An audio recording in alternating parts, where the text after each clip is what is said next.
ओम शांति। तो आज है 25 अगस्त, दादी स्मृति दिवस। और सबको मालूम है हमारी प्यारी मीठी दादी प्रकाशमणि माना आज 15 साल हो गए, माना 15वीं स्मृति दिवस है। दादी सबको बड़ी प्यारी।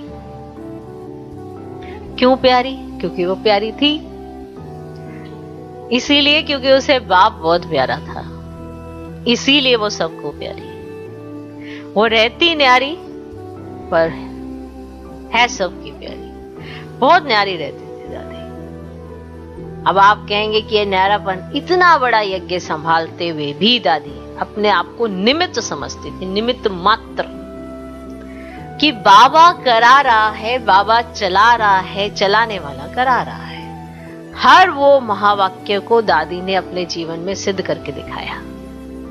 दादी को देखते ही एहसास होता था कि सच में बाबा ने दादी को सब कुछ ही विल कर दिया है, क्योंकि दादी के हाथ में हाथ देखकर जब बाबा अव्यक्त हुए तो विल की निराकारी, निरहंकारी, निर्विकारी, ये 3 शब्द ऐसे हैं जिसमें सारा सार आ जाता है और जिसके आधार पर दादी ने पूरे यज्ञ की बहुत अच्छे से संभाल की।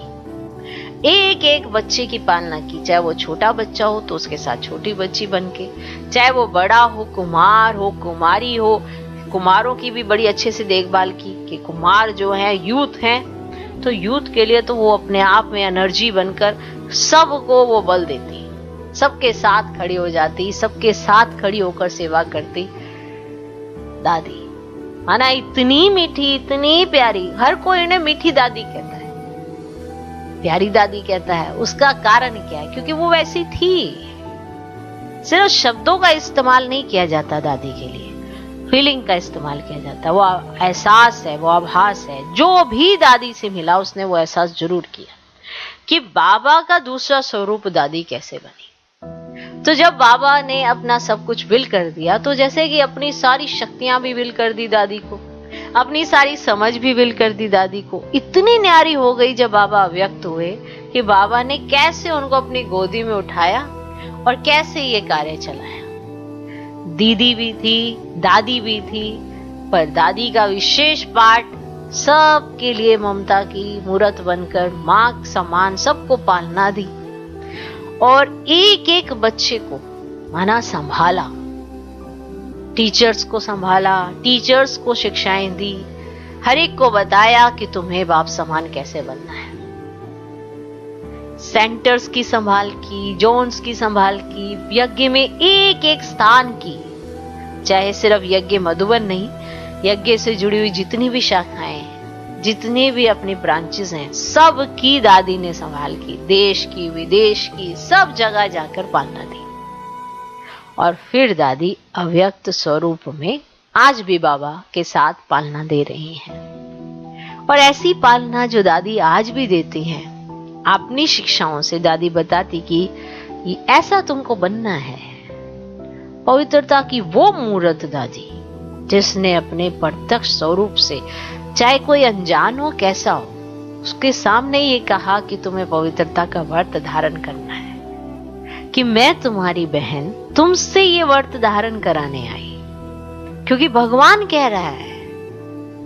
तो भगवान का कहा नहीं मानेंगे क्या? इतने प्यार से, इतनी सहजता से, कोई शब्दों का कोई फेर बदल नहीं। इसलिए सुना होगा निमित्त, निर्माण, निर्मल वाणी।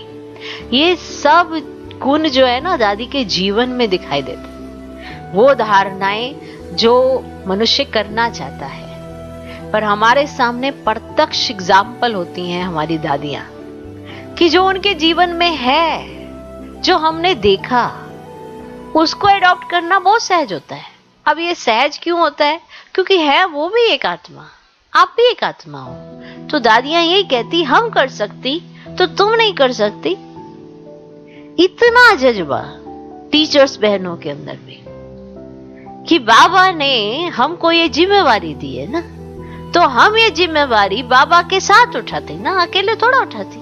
तो तुम नहीं कर सकती, तुम भी कर सकती। इतना जोश, एक एक की विशेषता पर मान, यज्ञ का कार्य चलाना, सबको जिम्मेवारी देना, चक्कर लगाना, संभाल करना, जितने भी बच्चे आने सबसे मुलाकात करनी, सबको सौगात देनी, और जब जाना तो उनको गो सुन कम सुन का टाइटल देना कि जल्दी जाना जल्दी आना, और एक एक को ग्रुप को खड़े करके ये पूछना कब जा रहे हो, फिर कब आओगे, माना फिर बीच बीच में लास्ट में तो दादी बार बार उठाती थी कि उठो कौन जाने वाला है, फिर बैठो, फिर उठो कौन जाने वाला है, तो ऐसे। और दादी का ऐसा था कि दादी बैठती, बाबा उनको कोई संकल्प देता, दादी कहती कि अभी दादी को ऐसा संकल्प आया है, तो सभी एवर रेडी, सभी एवर रेडी, एक एक बच्चा एवर रेडी। अगर दादी को संकल्प आ गया कि अभी तो हलवा खिलाना है, तो सारे किचन वाले जो है ना वो एवर रेडी है। उनको ये नहीं है कि ये दादी ने ये कौन सा समय है ये कह दिया है, तो अभी हलवा खिलाना है, तो खिलाना है हलवा। एक एक चीज पर दादी ध्यान देती, सबकी संभाल पर ध्यान देती, सबको कोई सेल्वेशन तो नहीं चाहिए, कुछ ऐसा तो नहीं चाहिए, कोई भी प्रॉब्लम हो तो दादी कहती कि बताना। ये सब दादी ने अपने जीवन से करके दिखाया, माना वो कर्म करके दिखाए जिसके लिए गायन है। न्यारी दादी प्यारी दादी। अब न्यारी इसीलिए दादी कहती कि आप मेरे कितने अच्छे भाई बहन हो, मैं तुम्हारी पर मैं तुम्हारी नहीं हूं, तुम मेरे हो पर मैं तुम्हारी नहीं हूं। माने इतनी न्यारी कि तुम तो बाबा के हो ना, और फिर मेरे भाई बहन भी हो, तो संभाल भी करना, न्यारा भी रहना, और सबको बाबा का प्यारा भी बनाना। ऐसी दादी सबको गले लगाती, चाहे कोई वहां पर सेवादारी है, कोई बाहर से भी आया है, सबकी पालना, माना आबू निवासियों की भी पालना, सबकी पालना। कोई वहां पे सेवा करने आता उनकी भी पालना खूब अच्छे से करती। ऐसी मीठी प्यारी दादी। टीचर्स बहनें सुनाती हैं कि दादी ने हमारी कैसे पालना की। फिर जब टीचर्स बहनें समर्पित होती थी तो दादी गले लगाती, उनको अंगूठी पहनाती, उनका श्रृंगार करवाती, उनको बताती कि तुमको कौन मिल गया है। ये एहसास दादी कराती कि तुम्हारा वर्ग क्या है। फिर कहती ना तुम्हारे को घर भी अच्छा मिला है, देखो बना बनाया, मेहनत नहीं करनी पड़ेगी। तो टीचर बहनें भी खुश होती, दादी गले लगाती, फोटो खिंचवाती, फिर वो फ्रेम में लगाती सारी टीचर, क्योंकि दादी बाप समान हो गई।